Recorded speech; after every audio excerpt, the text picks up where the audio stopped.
ಮಕ್ಕಳೆಲ್ಲ ತೂಗು ತೊಟ್ಟಿಲಲ್ಲಿ ನನ್ನ ನಿಟ್ಟರಲ್ಲ ತಿಪ್ಪೆ ತೊಟ್ಟಿಯಲ್ಲಿ ನಾನು ಏನು ಪಾಪ ಮಾಡಿದೆ?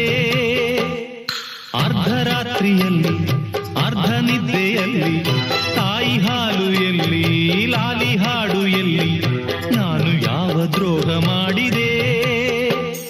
ಭೂಮಿಯ ತುಂಬ ಅನಾಥರೆಂಬ ಕೋಟ್ಯಾನು ಕೋಟಿ ಕೂಗು ಇದೆ. ಗ್ರಾಚಾರ ಬರಿಯೋ ಬ್ರಹ್ಮ ನಿನಗೆ ಎಂದೆಂದು ಅವರ ಶಾಪವಿದೆ. ಉತ್ತರ ಇಲ್ಲ, ಪ್ರಶ್ನೆಯೇ ಎಲ್ಲ, ಕೇಳೋ ದೇವನೇ.